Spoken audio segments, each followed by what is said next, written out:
खगड़िया जिला जो कि पार्लियामेंट्री कॉन्स्टिट्यूंसी संख्या 25 में आता है, इसका लोकसभा निर्वाचन तीसरे चरण में प्रस्तावित है भारत निर्वाचन आयोग के द्वारा।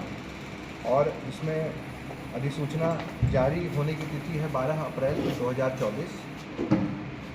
19 तारीख तक नामांकन दाखिल करने की अंतिम तिथि है। और इसमें यह बता देना स्पष्ट है कि जो छुट्टी के दिन होते हैं, जैसे रविवार हो गया या कोई नोटिफाइड हॉलीडे होता है, उस दिन नामांकन नहीं लिया जाता है। जब 12 तारीख को अधिसूचना जारी की जाएगी जिले स्तर से, तो उसमें यह स्पेसिफिक डेट दे भी दिया जाएगा आप लोगों को। 20 तारीख को नाम निर्देशन समीक्षा की तिथि, स्क्रूटनी 20 तारीख को होगी, 20 अप्रैल 2024। अभ्यर्थिता, यदि कोई कैंडिडेट नामांकन कर दिए हैं तो अभ्यर्थिता वापस लेने की जो तिथि है वो है 22/4/2024। मतदान हमारे ज़िले में 7 मई 2024 को होगा खगड़िया ज़िले में। मतगणना होगी 4 जून 2024 को। और वह तिथि जिसके पूर्व निर्वाचन हमें संपन्न करा लेना है वो है 6 जून 2024। तो कुल मिला जुला के 12 अप्रैल 2024 से नामांकन की प्रक्रिया चालू होगी और यह जाके 4 जून 2024 को हमारा जो काउंटिंग होगा वहाँ पे प्रक्रिया समाप्त हो जाएगी। 22 जनवरी 2024 के हिसाब से यदि देखा जाए तो हमारे वोटर लिस्ट में 18,24,990 मतदाता हैं।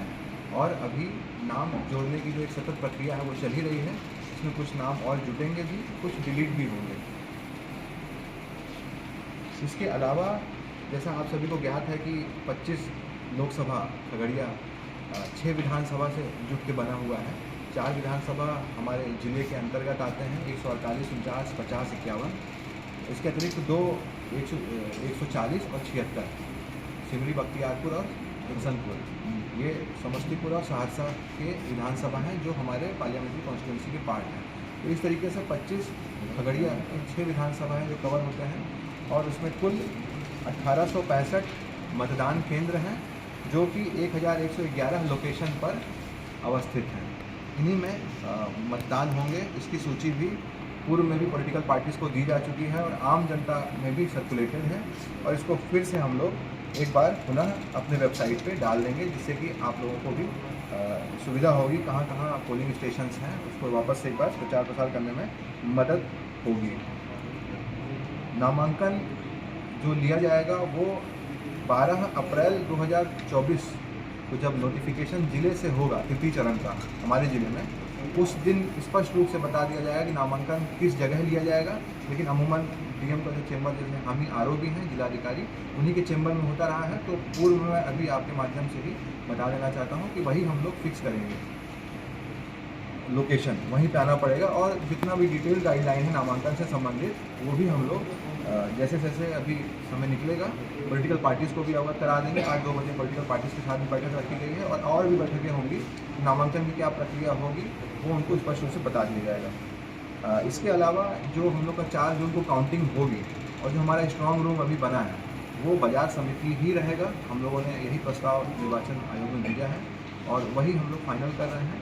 तो आज 17 तारीख को ही मैं एडवांस में बता दे रहा हूँ आपको, काउंटिंग हमारी जो होगी बाजार समिति में ही होगी। तो 4 विधानसभा इधर और 2 विधानसभा जो 2 सीमावर्ती ज़िले हैं, समस्तीपुर और सहरसा, उसके ईवीएम भी हमारे ही स्ट्रॉन्ग रूम में पोलिंग के बाद रखे जाएंगे और यहीं पे उसकी काउंटिंग होगी और रिज़ल्ट वगैरह वहीं से डिक्लेयर होंगे। सर्टिफिकेट का होता है वहीं से हम लोग उसको फाइनल करेंगे। ईवीएम रखने और मतगणना कराने हेतु बजगृह सह मतदान केंद्र के रूप में कृषि उत्पादन बाजार समिति गोदाम खगड़िया को ही चिन्हित किया गया। इसके अलावा आप सभी को पता है कि जब भारत निर्वाचन आयोग द्वारा प्रेस रिलीज़ होता है उसी समय से आदर्श आचार संहिता लागू हो जाती है। और इसमें जैसा कि आप लोग देख भी रहे होंगे कि बहुत जगहों पर अभी जो कंप्लायंस के बिंदु होते हैं कि पोस्टर बैनर को हटाया जाना, यदि कोई सरकारी बिल्डिंग में किसी प्रकार का दीवार लेखन है, किसी पार्टी विशेष या किसी व्यक्ति विशेष जो चुनाव में भाग ले रहे हैं उनके द्वारा ऐसा कुछ एक्टिविटी पूर्व में अगर की गई है तो उसको वो पोस्टर बैनर हटाने की कार्रवाई की जा रही है। और 72 घंटे का एक समय दिया जाता है भारत निर्वाचन आयोग के द्वारा कि सभी गवर्नमेंट बिल्डिंगों से सारे ऐसे पोस्टर बैनर हटा लें।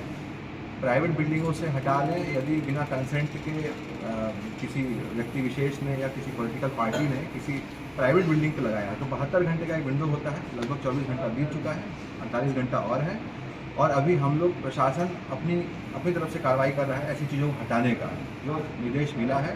यदि 72 घंटे बाद कोई ऐसे लोग हैं कुछ नया लगा लेते हैं बिना परमिशन पे, तो उस पर FIR या प्राथमिकी भी दर्ज की जाएगी।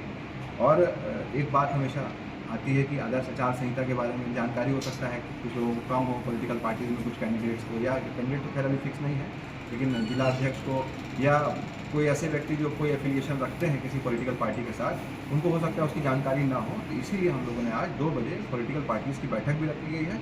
उनको थोड़ा डिटेल में हम लोग जो आपको बता रहे हैं उनको भी बताएंगे। इसके अलावा आदर्श आचार संहिता में क्या क्या चीज़ें कवर होती हैं इसको भी बहुत विस्तृत रूप से हम लोग बता देंगे, जिससे कि उनको भी सहूलियत हो ये समझने में कि कहीं उनका कोई ऐसा कोई कृत्य जो उनको लगता हो कि ये तो नॉर्मल सी बात है, लेकिन वो आदर्श आचार संहिता के उल्लंघन का मामला ना बन जाए, उनको अवगत होना बहुत ज़रूरी है।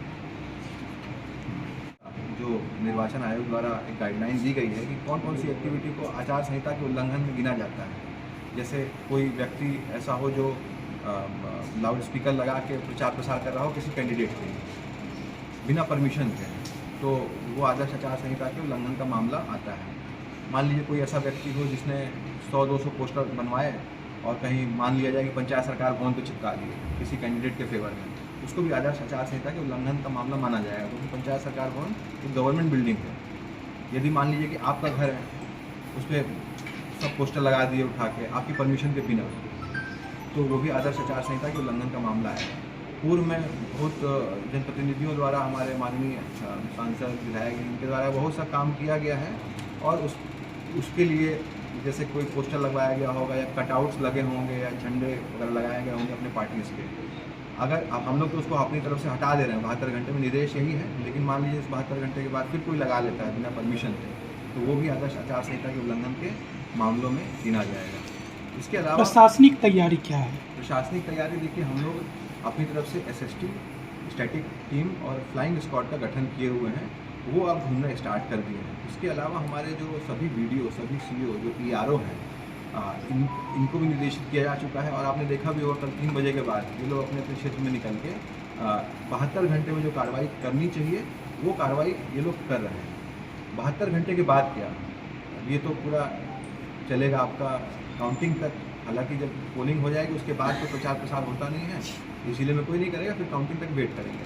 उसके लिए एक अलग व्यवस्था की गई है, जैसे एक होता है वीडियो सर्वेलेंस टीम, एक होता है VVT बोलते हैं उसको। मान लीजिए कि कोई व्यक्ति विशेष हैं जो परमिशन लेना चाह रहे हो कि हमें 500 आदमियों की सभा करनी है, तो वो परमिशन कोषांग से परमिशन लेंगे। परमिशन जब लेंगे तो वो हमारी एक्सपेंडिचर की एक टीम है, उसके पास भी इसकी सूचना जाती है। उनके पास होता है एक वीडियो सर्वेलेंस टीम, वो क्या करते हैं कि वो वीडियोग्राफर को मजिस्ट्रेट के साथ उस स्थल पर भेज देते हैं, और वो VST जो होती है उसका काम होता है कि आदर्श आचार संहिता का उल्लंघन का कहीं मामला तो नहीं, कहीं कोई ऐसा हेट स्पीच तो नहीं दे रहा है, कहीं कोई जाति आधारित कोई बयान तो नहीं दे रहा है, वो वीडियोग्राफी हम लोग करते हैं। प्रत्येक विधानसभा में 3 टीम ऐसी बनाई गई हैं, और उसके अलावा हम लोग यहीं पे अपने कलेक्ट्रेट में ही VVT भी क्रिएट किए हुए हैं, वीडियो व्यूइंग टीम। मतलब वो व्यक्ति जो वीडियोग्राफी करके लाया है उसका पूरा अवलोकन होता है। यदि कोई कंप्लेन करता है कि साहब देखिए वहाँ उस तरह की बात हुई है, तो उसको हम लोग वापस देखते भी हैं, नहीं तो स्वतः भी हम लोग उसको संज्ञान लेते हुए भी देख सकते हैं। और ये टीम जो है आज से लेके जब तक पूरा वोटिंग नहीं हो जाती तब तक कारगर रहेगी।